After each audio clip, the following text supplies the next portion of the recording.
Hello, everyone. Thank you very much for watching. Today is Wednesday, June 23rd, and today's topic is get comfortable being uncomfortable.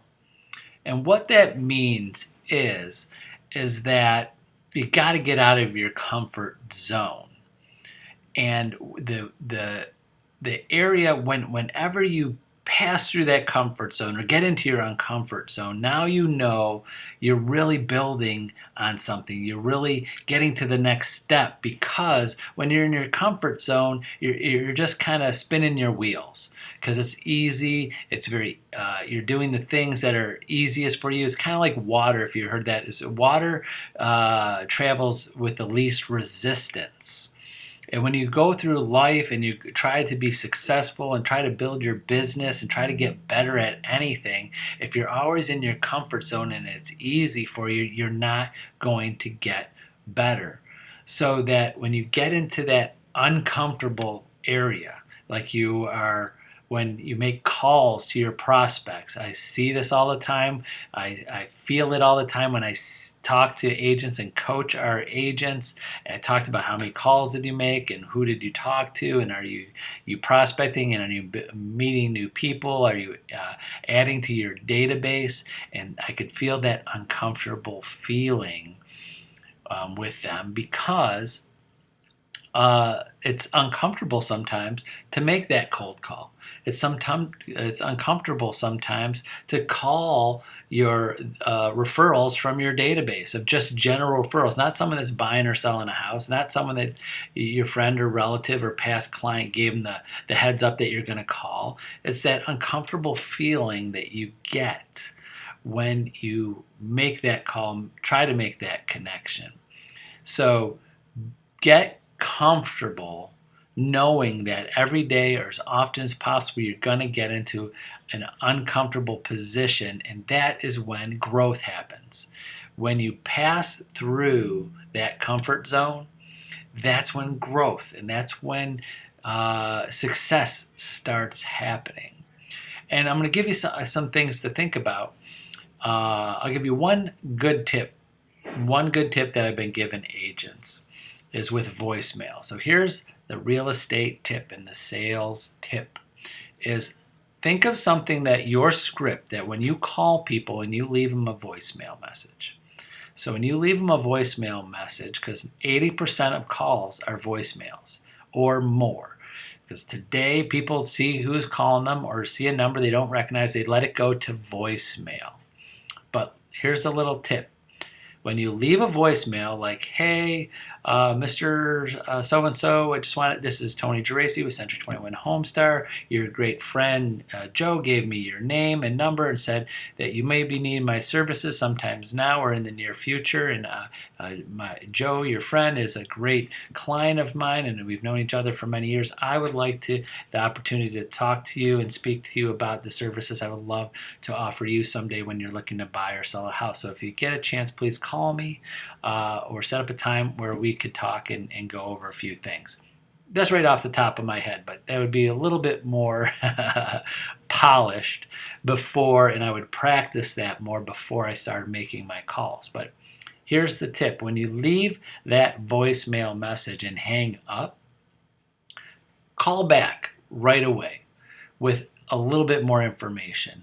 Example is that if you leave that message, that script, that message that you wanted to leave them, and then call them back and waiting for voicemail and say, Mr. Smith, I'm sorry, I just left you a message. I wanted to also give you my email and website to go to too. So if you wanted to research me and see my reviews and learn more about me before you make a call back to me, I wanted to give you that email address.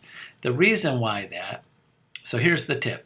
Two things. One, you left 2 voicemail messages for them. So, a little bit more. The second one's very short and just saying, oh, by the way. And second is that a lot of people will pick up the phone on the second call because they see you call twice. So when they see you call twice, within a few minutes, they might go, this might be important. This might be my kids or friend or relative that got a new phone number. I go, the second call pickup, the pickup rate goes way up. Did you know that? Did you see that? Do you do that? Do you ever see a call and you ignore it and then it calls again? You're like, wow, this might be important, and pick up the phone. So you better be ready for them to pick up the phone and say something like, "Oh, Mr. Smith, hi, this is Tony Geraci with Century 21 Homestar. I just left you a voicemail and I was calling you back to leave you my website address so you could look me up online. But hey, do you have a few moments now?" Again, practice your scripts. Practice what you want to say. And you've got to make it your own. You got to make it your own. And you got to get past that, be comfortable with being uncomfortable and ready for those calls and ready for those conversations and ready for people to pick up when you think they're going to be a voicemail, and be ready, be comfortable with, if you feel uncomfortable about leaving voicemails. Remember, I talk to agents, I coach agents for years and years and years and years. And when you start for the first time or very early on in your career, start leaving voicemails for people, you get nervous and uncomfortable because you don't know what to say, because you know why? You got one shot at it and you can't take it back. So some agents are so uncomfortable leaving voicemails because what happens if I say something wrong or stutter a little bit or something during that voicemail, because there's no takebacks. You can't grab it back. It's there. So I know you're going to feel uncomfortable. Remember, practice. And the more you practice, the little bit better you get and get comfortable being uncomfortable. And you're going to get better. You're going to, every phone call or after several phone calls, you're going to get more relaxed. But if you get so relaxed where it's so easy for you and you're comfortable doing it, that's when you got to step it up a notch. Call different people. Make more phone calls. Expand your database.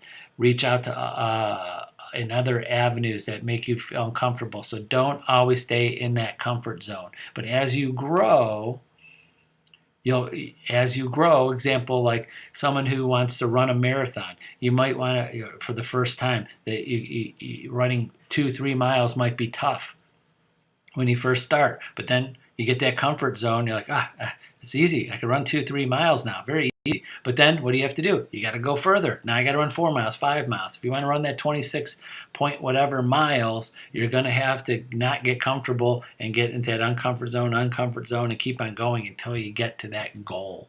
So hopefully that makes sense with being comfortable with being uncomfortable. So that's it for today. Remember, use me as a resource. Feel free to call, text, email me anytime. I will set some time aside for you and help you with whatever you need. Have a great day, and we'll see you tomorrow. Bye-bye.